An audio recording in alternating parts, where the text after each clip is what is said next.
దాన్ని ఛార్జ్ చేసేటువంటి విధానం అందుబాటులోకి వచ్చింది. సో దానికి ఆ బ్యాటరీ స్టోరేజ్, బ్యాటరీ కాస్ట్ ఇప్పటికి కూడా ఎక్కువగా ఉంది కాబట్టి ఆ స్టోరేజ్ పెట్టడానికి ఎవరు ముందు రావట్లేదు. కాబట్టి గవర్నమెంట్ ఆఫ్ ఇండియా వాళ్ళు ఏం చేశారంటే దీన్ని ఎంకరేజ్ చేయకపోతే సోలార్ ద్వారా ఉత్పత్తి అయ్యేటువంటి పవర్ ని నైట్ పీక్ అవర్స్ లో వాడుకోవడానికి ఒక వ్యవస్థ అలవాటు చేయాలి, దీన్ని ఎంకరేజ్ చేయాలనేటువంటి గ్రీన్ పవర్ ని ఎంకరేజ్ చేయాలనే ఆలోచనతో వయబిలిటీ గ్యాప్ ఫండ్ అని అన్ని రాష్ట్రాలకు ఇస్తూ మన రాష్ట్రానికి కూడా ఒక 1500 మెగావాట్ పవర్ కి బ్యాటరీ స్టోరేజ్ ని వయబిలిటీ గ్యాప్ ఫండ్ మన రాష్ట్రానికి కూడా ఇచ్చి మీరు టెండర్ పిలిచి ఎట్టి పరిస్థితుల్లో మీరు చేయాల్సిందే అని మనకి వయబిలిటీ గ్యాప్ ఫండ్ ఇచ్చారు మిగతా రాష్ట్రాలతో పాటు. సో దానికి సంబంధించి ఇది బ్యాటరీ స్టోరేజ్. ఇప్పుడు మనం ఒక 1500 బ్యాటరీ స్టోరేజ్ కి గవర్నమెంట్ ఆఫ్ ఇండియా డైరెక్షన్ ప్రకారం వాళ్ళు ఇచ్చినటువంటి వయబిలిటీ గ్యాప్ ఫండ్ తో ఒక టెండర్ పిలిచారు. It's in the process I think. ఇక రెండోది పంప్ స్టోరేజ్. పంప్ స్టోరేజ్ ఏంటంటే పైన ఒక చెరువు, కింద ఒక చెరువు.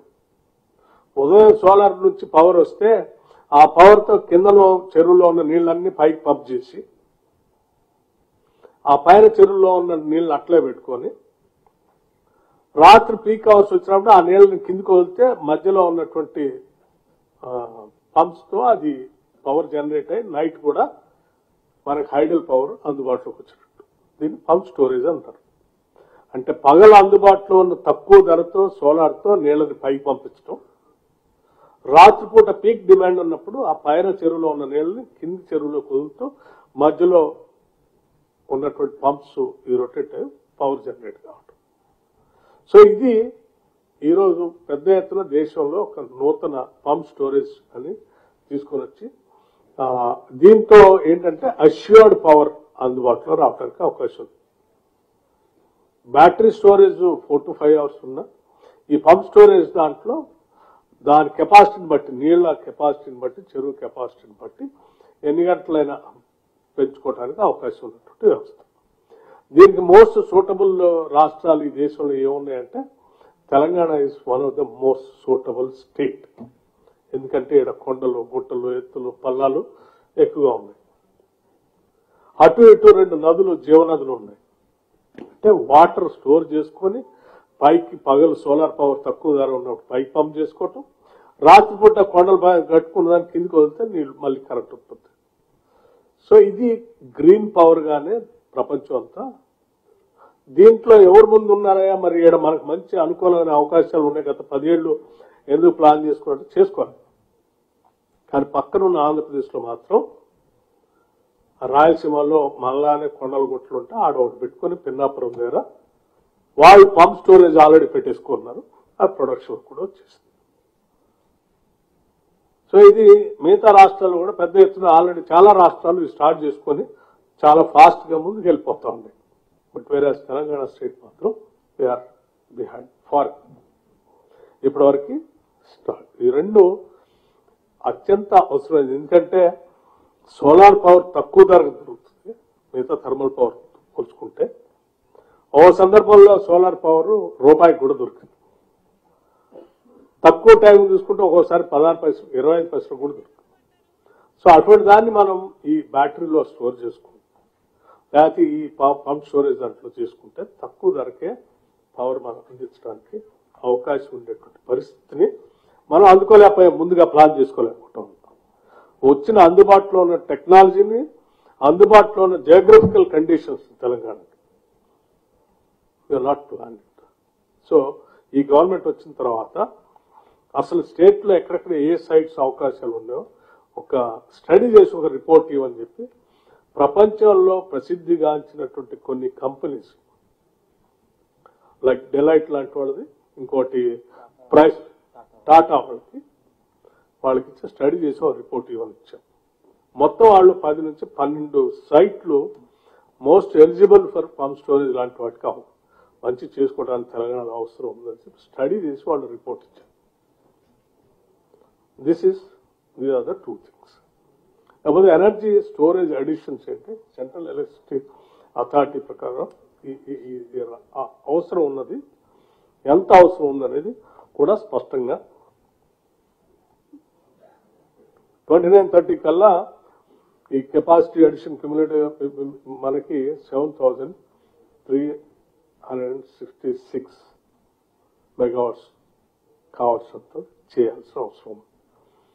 3 ట్రిలియన్ దానికోసం లెక్క వేసుకుంటే 2930 కల్లా 10,259 మెగావాట్స్ పవర్ సంబంధించినటువంటి స్టోరేజ్ ని 2930 కల్లా ప్లాన్ చేసుకోవాలి. లేదు ఒట్టి సెంట్రల్ ఎలక్షన్ అథారిటీ ప్రకారమే మనం ప్లాన్ చేసుకోవాలంటే కూడా జరుగుతున్నటువంటి central government of India central electricity authority ప్రకారం అయితే 7,366 కైనా మనం ప్లాన్ చేసుకోవాలి megawatts. But unfortunately previous government has not plan anything. అంటే ఈసీ పంప్ స్టోరేజ్ కట్టుకొని ప్లాన్ చేసుకోవాలంటే మినిమం 6 to 7 years పడుతుంది. 6 to 7 years బ్యాక్ ప్లాన్ చేసుకుంటే తప్ప అది కంప్లీట్ కాదు. అట్లాగే 34-35 కల్లా 8,583 మెగావాట్స్ సరిపోయేంత పంప్ స్టోరేజ్ ఈ కెపాసిటీ ఎనర్జీ స్టోరేజ్ యాడ్ చేసుకోవాలి. 3 ట్రిలియన్ ప్రకారం మనం ముందు పోవాలంటే 34-35 కల్లా మినిమం 14,365 అంటే 34-35 కల్లా 14,365 మెగావాట్లు సరిపోయేంత స్టోరేజ్ కెపాసిటీని మనం రాష్ట్రంలో ప్లాన్ చేసుకోవాలి. దీంట్లో జన్కో ఇంప్లిమెంటేషన్ చేయొచ్చు. స్టోరేజ్ యాజ్ సర్వీస్ అంటే ఎవరైనా పెట్టుకుంటే వాడి దగ్గర మనం అంటే ఎవరైనా ఇప్పుడు చిన్న కింద చెరువు పైన చెరువు పెట్టుకొని ఆల్రెడీ కట్టుకొని ఉన్నాం, మీ పవర్ ఏదైనా కావాలంటే మా దగ్గర స్టోర్ చేసుకోండి, గంటకి ఎంత ఛార్జ్ చేస్తామని చెప్తున్నాం. అంటే మనం ఎన్ని గంటలు సరిపోయేంత పవర్ వాళ్ళకి ఇస్తే పీక్ అవర్స్ లో మనం రాత్రిపూట పీక్ అవర్స్ లో పవర్ అవసరం ఉంటుంది సోలార్ వరకు. అప్పుడు మాకు ఇన్ని గంటలు పెట్టాం కదా, ఇన్ని గంటలు తీసి మాకు ఇచ్చేసేంటే ఆ టైంకి వాళ్ళు పవర్ ఇచ్చేస్తారు. అట్లా గంటకి మెగావాట్ కింతని వాళ్ళు ఛార్జ్ చేసే విధానానైనా వాడుకోవచ్చు. లేదా మనం జెన్కో ద్వారా పెట్టుకొని మనమే తయారు చేసుకోవచ్చు.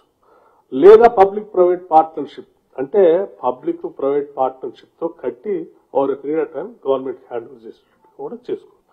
రకరకాల PSP requires 5 to 6 years to complete.